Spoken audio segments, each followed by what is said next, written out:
আসসালামু আলাইকুম। আমি কিছু কথা বলবো এখন, যা বাংলাদেশ নয়, পৃথিবীর সকল আদম সন্তানের শোনা উচিত, ধর্ম বর্ণ নির্বিশেষে সকলের। আজ পবিত্র জুম্মা আমি যথারীতি গণভবন জামে মসজিদে জুমার নামাজ আদায় করলাম। আদায় করার পরে আমি জুলাই গণভবন, যেটা আর কি পার্ক তৈরি হয়েছে, পার্কের গেটে গেলাম, বন্ধ। তো জিজ্ঞেস করলাম যে আজকে শুক্রবার কারণে বন্ধ কিনা। তো বললো যে না, এটা এখনও চালু হয়নি। বলছে না, ইউনুস সাহেব তো না এটা উদ্বোধন করেছেন অফিসিয়ালি। বলছে না, এটা করলেও হয় নাই। আচ্ছা, কবে হতে পারে আমি জিজ্ঞেস করলাম। তো বললো যে আগামী আগস্ট 5-7 তারিখের দিকে। ঠিক আছে, থ্যাংক ইউ। যথারীতি আমি তারপর আমাদের বাংলাদেশের সাবেক প্রেসিডেন্ট ও সাবেক প্রধানমন্ত্রীর কবর জিয়ারত করার উদ্দেশ্যে, দোয়া করার উদ্দেশ্যে গেলাম। যাওয়ার পরে সোজা হেঁটে যাওয়ার পরে আমি দাঁড়ায়, আমি যা জানি আর কি, যেভাবে আমি আমার আব্বার কবর জিয়ারত করি সেভাবে আমি জিয়ারত করলাম। করার পরে আমি ডান থেকে বাম দিকে হাঁটলাম। হাঁটার পরে ঠিক ওখানে আসলাম। তো দেখলাম আমার পায়ের 75 কদম, 75 কদম পা চক্করটা, আমি যে টোটালটা ডানে বামে শব্দ হাতে ঢোকার পরে ডানে দেখলাম যে পরে ওই সময় করার সময় দেখলাম যে বসার জায়গা আছে ভিতরে। আমার হাত কাঁপতেছে, এনিওয়ে ক্ষুধাও লাগছে। তো কোরআন শরীফ রাখা আছে, 2টা চেয়ার রাখা আছে, একটা পানির বোতল।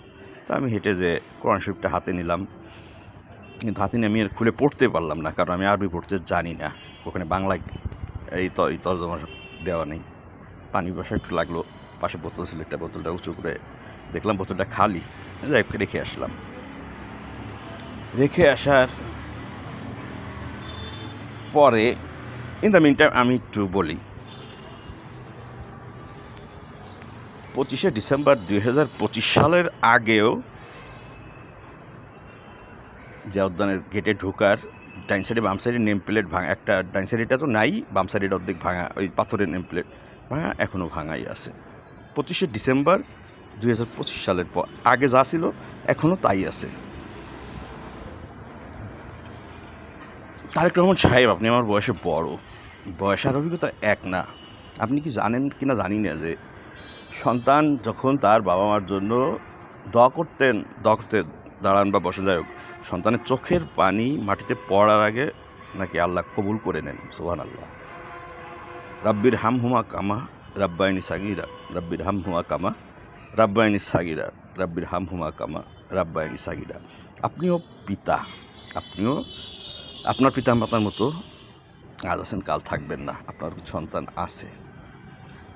তো আমার ব্যক্তি দৃষ্টিতে এইটুক অবজারভেশনে, আমি পরের অবজারভেশন আরও বলতেছি, আমি আজকের পর থেকে আমি মন থেকেই আপনাকে আমি প্রধানমন্ত্রী হিসাবে, আমার প্রধানমন্ত্রী হিসেবে বাংলাদেশের, যেহেতু আমি বাংলাদেশের জন্মসূত্রে একজন নাগরিক এবং বাংলাদেশেরই একমাত্র নাগরিক, আমি আপনাকে প্রধানমন্ত্রী হিসেবে মেনে নিতে বা আপনার প্রধানমন্ত্রীত্বের আন্ডারে আমি একজন সাধারণ নাগরিক হিসেবে সরকারি কোনো কিছুতেই আমি কন্ট্রিবিউশন, ট্যাক্স, ব্যাট ট্যাট অমুক তমুক যা আছে, আমার মনে হয় না বাংলাদেশে পৃথিবীর কোনো শক্তি আছে আমার সামনে এসে দাঁড়াবে আপনার কথা বলে আপনি প্রধানমন্ত্রী। কারণ আমার কাছে আপনাকে যোগ্য মনে হয়নি। এনিওয়ে, আপনি আমার বয়সে বড়, ভুল ত্রুটি ক্ষমার যোগ্য, বাট আমি মন থেকে বলি স্টেট কার্ড এখন স্টিল নাও আমার অজু আছে। আমি যথারীতি গাড়িটা স্টার্ট দিলাম বাইরে যে, তো বাম সাইডে দেখলাম পুলিশগুলো বসে আছে। তা আমি তাকাই থাকলাম পুলিশগুলোর দিকে। পরে গ্লাস নামায় একজন পুলিশকে হাত দিয়ে ইশারা দিয়ে একটা পুলিশের ডাক দিলাম, mister Shahadat, are you in duty? Yes sir. আমি ডিউটির সময় কি পাও দৌলাতি বলছে আপনাকে কেউ, নাচতে বলছে বসে থেকে? না স্যার, সরি, নেক্সট টাইম আর এটা করবেন না বলে চলে গেলাম সোজা বনানী কবরস্থানে। বনানী কবরস্থানে বনানী কবরস্থানে অফিসের সামনে গাড়িটা পার্ক করলাম ফাঁকা জায়গা দেখে। আমার তো ভাঙাচোরা গাড়ি, আমার তো ওই বনানী কবরস্থানের গেটে প্যারাডো ভাজার রাহার জায়গা, ওটা তো ভাঙা গাড়ি রাহার জায়গা না। তো আল্লাহর কাছে অশেষ রহমত যে আমি যে উদ্দেশ্যে যেভাবে গেছি কোনো উদ্দেশ্য ছাড়া গেছি, এবং আমার সকল উদ্দেশ্য আল্লাহ দিয়ে দিয়েছেন, এবং এমন কিছু একটা আমাকে আজকে দিয়ে দিয়েছেন, আমি দেখাচ্ছি আপনাদের। অফিস কক্ষ খোলা, মুরব্বী একজন বসা, দুইজন মহিলা তার বসা, উনি কথা বলছেন, একটা রেজিস্টার নিয়ে কী যেন একটা ঘাটাঘাটি করতেছেন। তা আমি অনুমতি নিয়ে ঢুকলাম। ঢোকার পরে যেহেতু ওরা কাজ করতেছেন, তা আমি মেলিন্ডা ফাউন্ডেশন, মানে আমাদের যে বিল ক্লিন্টন ফাউন্ডেশন যে বর্ণনা কবরস্থানের যে ডিজাইন, মানে লোকেশন যে ডিজিটাল করে দিয়েছেন, আমাদের তো ক্যাপাসিটি না এইটুক করার, তো সেটা বন্ধ দেখলাম আর কি, রবড। তা আমি ওনাকে বললাম যে এটা যে অফ রয়েছে, এটা কি নষ্ট নাকি? না, যে পারে চালাতে উনি নাই। তা আমি চেষ্টা করলাম যে সুইচ টুইচ যে চালানো যায় কিনা। তো উনি বললেন আপনি পারবেন না। আমি পারবো না, তাহলে যে পারে উনি। তো উনি হজে গেছে। তখন আমি বললাম যে উনি হজে গেছে, তা আপনার খাওয়া কি বন্ধ আছে? তা উনি আমার উপর ট্রাইকে যাওয়ার মতো বললেন আল্লাহর কাজে গেছেন।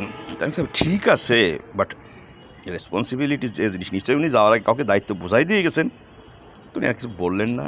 তা আমি বললাম ঠিক আছে, আপনি আপনার কাজ শেষ করে আমি বাইরে দাঁড়াইছি। না, উনি আমাকে বললেন আপনি কোনো কাজে আসছেন? আমি জি, আমি কাজে আসছি। আপনি কাজ শেষ করে আমি বাইরে দাঁড়ায় আছি। গেটের বাইরে যে দাঁড়াই থাকলাম। তো একজনের কাছে একটু লাঠি দাঁড় চাইছিলাম, দিনেই শেষ। শুধু বলছিলাম যে 1 সেকেন্ডে যে তারে, যে 1 সেকেন্ডে কত ন্যানো সেকেন্ড আমি জানি। তো আপনার লাঠিটা কি একটু দাঁত দেবেন আমারে? লাঠিতে কী হারবেন? না, লাঠিতে কী হারে মানুষ? মারবেন করি না, কেউরই না। আমি বললাম না, মানুষ না, গরু ছাগল পিটেও। তা লাঠিটা দাঁড় দিল না। যথারীতি মহিলারা বেরোয় গেল। আমি আবার অনুমতি নিয়ে ওনার সময় গেলাম। বলেন। আমি সেই যাই, শেখ পরিবারের যে কবর আমি তো চিনি না একটু। ও ইয়ে। তখন আমি বললাম আপনি কতদিনে জায়গায় আছেন? তো সেই যে 4-5 মাস হয়েছে জয়েন করছি। এরাই কোথায় ছিলেন? উত্তরা। কয়েক প্রথম গেট দিয়ে ঢুয়ে সোজা ঢুকবেন, ঢুয়ে হাতের বামে দেখবেন। জি আচ্ছা, ঠিক আছে। গেলাম। 18 জন উনি আমাকে যা ইনফরমেশন দিলেন যে ওইদিকে সবার কবর, এবং লেখাও আছে নাম, দেখবেন। তো 18 জনের নাম, কিন্তু এই লক্ষ্মীর মা পেটকা আর ওই যে কর্নেল জামিলের কবর কি এখানে আছে? আমি তো জানি না। তা আমি ওনাকে আরেকটা প্রশ্ন করলাম যে শেষ কবরটা শেখ পরিবারের কোথায় হয়েছে বা কার হয়েছে? তা উনি তো, আমি বললাম না ঠিক আছে, আপনি তো 4-5 মাস জানেন না। তা আমি জায়ানের কবরের সামনে গেলাম।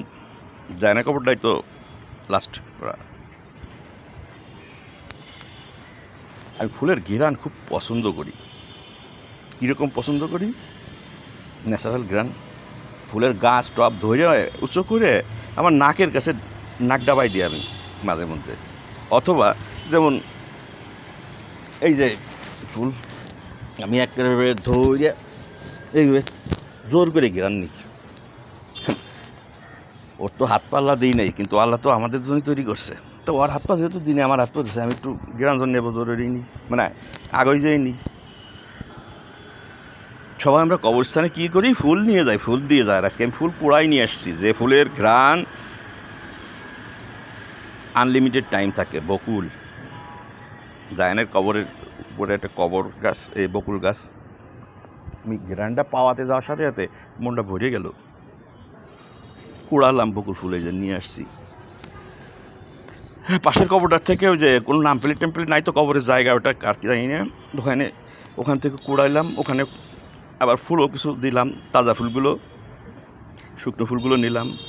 আবার একটা হাঁটতে যে সামনে একটু অবাক হলাম যে মানুষের প্রথম প্রেসিডেন্টের কবরটা, তাজউদ্দিন সাহেবের কবরের পরে দেখলাম একটা তাজা ফুল পড়ে রয়েছে, বকুল ফুল উড়ে যায় হয়তো পড়ছে। তা ফুলটা কুড়াই নিয়ে আসলাম। এই যে আমার কাছে আমি বকুল ফুল, কেন বকুল, আমি কি কিছু বললাম বা কিছু বোঝাইতে পারলাম আপনাদের কি জানি না। মহামান্য রাষ্ট্রপতি বাংলাদেশের, আপনি আজকের পরে আপনার কাছে অনুরোধ, আপনি স্বেচ্ছায় পদত্যাগ করে যদি আল্লাহর ঘর, মুসলমান যেহেতু, আপনি হজে যান বা যেখানেই যান, আপনি চলে যান। আমার মনের থেকে আমি এটা আপনাকেও বললাম। আমার অজু আছে, আমি একটা শব্দ মিথ্যা বলি নেই, খোলা আকাশের নিচে। কিন্তু সূর্যটা এবার পরের থেকে সূর্যটা আমি আর দেখতে পাচ্ছি না, আমি সূর্যের আলো ছায়াটা পাচ্ছি না। ধন্যবাদ সকলকে।